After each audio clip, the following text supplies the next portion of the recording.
I don't know how many of you know the writings of Anne Lamott. He is a contemporary spiritual writer, a bit irreverent. He tells it like it is. She has a lot of little books like this size. They're not very thick, they're quick reads, but full of inspiration and gems. And in this book, Help, Thanks, Wow, the 3 essential prayers. Anne Lamott speaks of prayer as communication from the heart to that which surpasses understanding. Prayer is taking a chance that against all odds in past history, we are loved and chosen, and we don't have to get it all together before we choose to show up. And then she follows that with the opposite may be true as well. We may not be able to get it all together until after we show up in such miserable shape. So I think there is something about coming to God in wherever we are, presenting to God our requests, trusting that God already knows our hearts. God already knows, and if we can claim that too, that perhaps God will help us into our core of being and loving and choosing compassion. Lamott says that we offer help prayers when we are bitter or broken, when we find ourselves in a mess, possibly of our own creation. With this prayer of help, we are finally telling the truth, coming clean about the despair in our lives. She writes, "It's all hopeless, but I sure could use a hand. Please, God, help." And then she continues in an interview after writing this book, "People say that God is the gift of desperation. When we run out of good ideas or everybody else's behavior, or how to save or fix or rescue or get out of a big, huge mess, possibly of our own creation, that's when we take a long, quavering breath and cry out, help. Help is the hardest prayer because we have to admit defeat. We don't know when we are surrendering that we're actually at the same time establishing connection. Establishing connection to a power greater than ourselves, or something in the next concentric circle out whose name is not me. So that to me is where help begins, Lamott says in this interview. 20 years ago, millions of people bought a little tiny book. I would show it to you, but I didn't purchase it. It was called The Prayer of Jabez, Breaking Through to the Blessed Life. Some of you may have it in your libraries at home. It begins like this: "Dear reader, I want to teach you how to pray a daring prayer that God always answers." The book stirred up controversy because it sounded very much like peddling an evangelical prosperity gospel, a kind of get-rich-quick approach that touts the belief that the only thing keeping poor people poor and sick people sick is their own formula or their own failure to pray the right formula with sufficient faith, reducing God to a genie in a box or a lamp. We know that that kind of prosperity theology is dangerous. But perhaps there is another way to look at this short passage from 1 Chronicles. Jabez called on the God of Israel, Bless me and enlarge my border. Give me a lot of land, God. May your hand be with me that you would keep me from hurt and harm. And this very short passage finishes with, and God granted Jabez what he asked. In the first part of his prayer, Jabez asked God to enlarge his territory. It sounds like he's asking God for material possessions in the form of land, which perhaps he is literally doing. But we also hear from this passage that Jabez is honorable, more honorable than any of his brothers.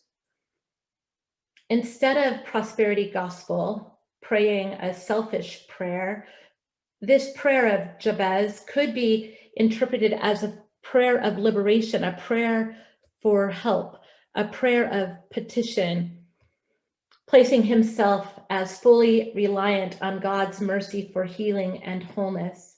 What if we heard the prayer like this? Oh God, expand the horizons of my thinking. Expand the borders of my imagination. Expand the ways that I am able to serve. Expand my heart. Give me more capacity for compassion. Grow my ability to forge new alliances for good. I don't often read the New King James Version or the King James Version translation when I'm doing exegetical work for sermons. But in looking at this text, I found a translation of one of the last lines from this passage from the New King James Version. It offers an interesting translation in the second part of the prayer. It reads, may God keep me from evil that I may not cause pain. The NRSV, the New Revised Standard Version, says, God be with me and keep me from hurt and harm, which makes it more about Jabez. But the New King James Version reads, may God keep me from evil so that I may not cause pain and injury to others. Jabez carries heavy baggage with the name he has been given, a name that is synonymous with pain.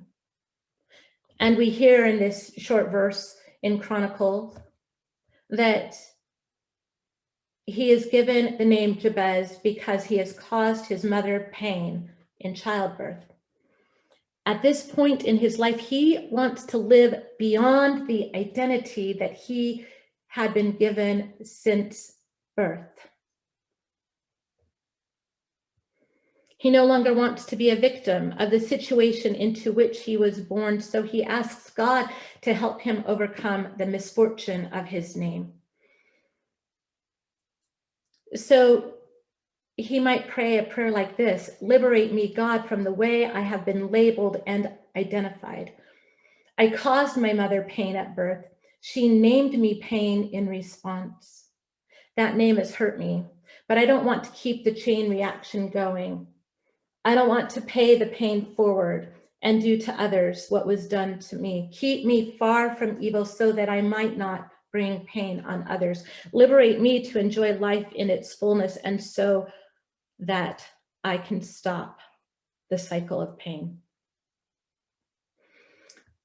One of my favorite praise songs is called I Will Change Your Name. You shall no longer be called wounded, outcast, lonely, or afraid. I will change your name. Your new name shall be confidence, joyfulness, overcoming one, faithfulness, friend of God, one who seeks my face. In a petition like the prayer of Jabez, we are asking God to change our name as well.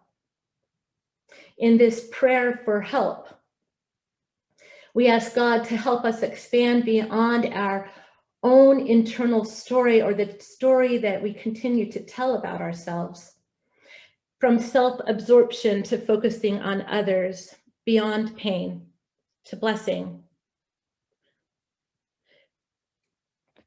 It might be a prayer that goes like this: bless me so that I may be a blessing to others rather than a source of pain to them.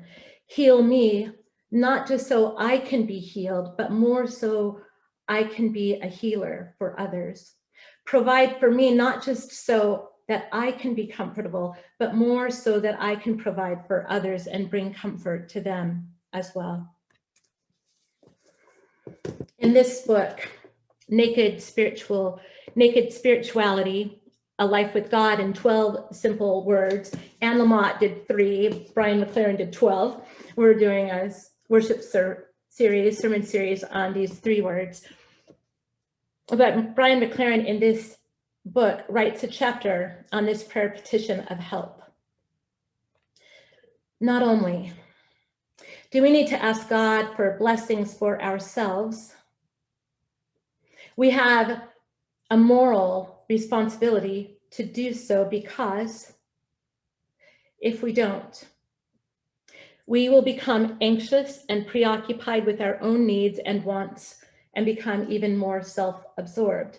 By practicing petition, by placing our anxiety at God's feet through the simple prayer for help, we move from self-reliance to God-reliance. McLaren writes, many of our requests for help have to do with the anxiety, fear, and worry we carry. Anxiety tempts us to turn every situation into a catastrophe and bring about the worst case scenario, to inflate every risk as personal cataclysm. Surrounded by catastrophes, we shrink into the primitive mind of the amygdala: fight, flight, or freeze. The very act of translating anxiety into asking for help serves to disempower our anxiety and empowers us instead. Reframing allows us to rename our need.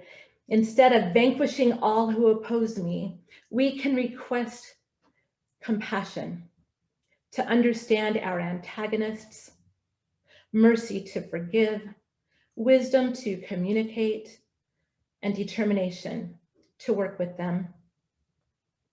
He continues in this chapter, while the reptilian brain screams that we need to flee, I gotta get out of here, we can ask for help to endure the situation, insight into why we are so reactive, and creativity to transform our response into something more productive. The reptilian brain in the back of our brainstem may freeze us. Somebody's mad at me, I better lay low, put my head down and stay out of sight. But we can request courage to stand tall. We can request humility to accept being misunderstood. We can request resilience to get back up after being knocked down. One of my favorite verses in the Bible is from Philippians chapter 4. This passage ends with, do not be anxious about anything, but by prayer and supplication, present your requests to God. It's like the hymn that AJ sang from Matthew 7, seek ye first the kingdom of God, ask and it shall be given, knock and the door shall be open. Present your request to God. Give your anxiety to God. Ask God for help. Because when we cry out for help, we reach out for resources and capacities we don't yet have. We offer our anxiety to God with the spiritual understanding that God won't necessarily change the situation or people, but that God will ultimately work in our heart space, infusing our lives with the peace of God's grace. So often we think we have to go it alone. We're independent. I can do myself. Our 3-year-old just shows up big in our independent thinking. We try to rely on our own resources, and mostly that leads to self-recrimination and fault-finding. Going it alone stems from hubris and can lead to a life of pain. This prayer of help represents a move from our self-reliance to God reliance. Because when we ask for help, we are bound powerfully to God through our worries, our wounds, our disappointments. While our resources are substantial, our faith assures us that they will only be enhanced by God's blessings and providence. McLaren demonstrates a difference between immature and mature petition. He says that immature petition asks God to give us an easier world with fewer annoying jerks to contend with. Mature petition asks God to help us become stronger, kinder people, and to be less annoying ourselves with our neighbors. Life's challenges continually present an opportunity to develop virtue and character. There's no end in sight for the opportunities to continue to develop our character. So just let that be known. But here is the good news. Well, there's the bad news. There are times we don't respond well. There are times where we might degenerate instead of evolve. When our hearts contract into an angry fist. But here is the good news. It's not too late. That's what the word repent is about. It's a turning around and seeing it from a different angle. Because at every turn and at every moment, we can still choose a more expansive way of life with a change of heart. We can choose to partner with God to turn each challenge into an opportunity for growth. So at what point in our lives do we ask for help?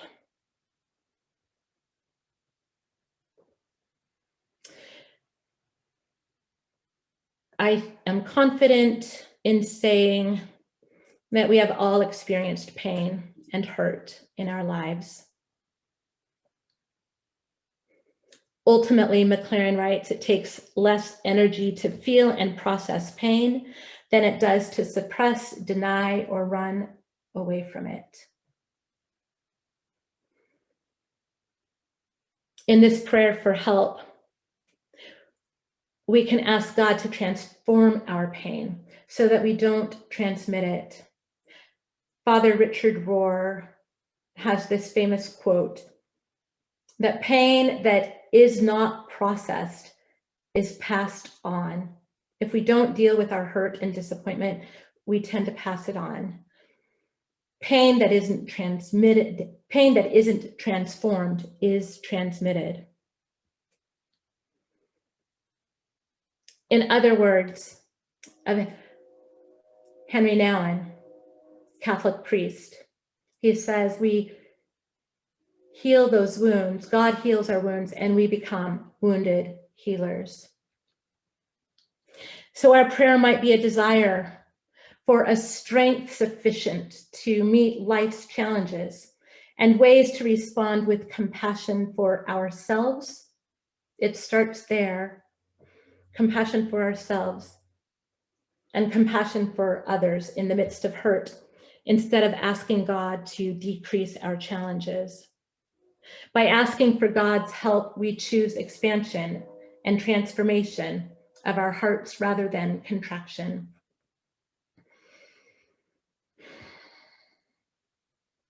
So I'm going to invite you into an exercise of going through your past week, past month, past year, past life.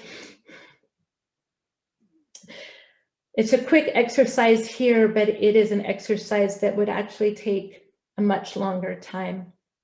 But to scan your soul for worries, anxiety, wounds, disappointments, betrayal, whatever it might be, and enter into this time of prayer. You fill in the blank silently in your own heart space. I am worried about. Help me, God, to let go of. Let me rest in you, O God. I am disappointed about. I am disappointed that. And name your disappointments before God. I bring my disappointment to you, O God. Help me heal, God. I am in the pit of despair because.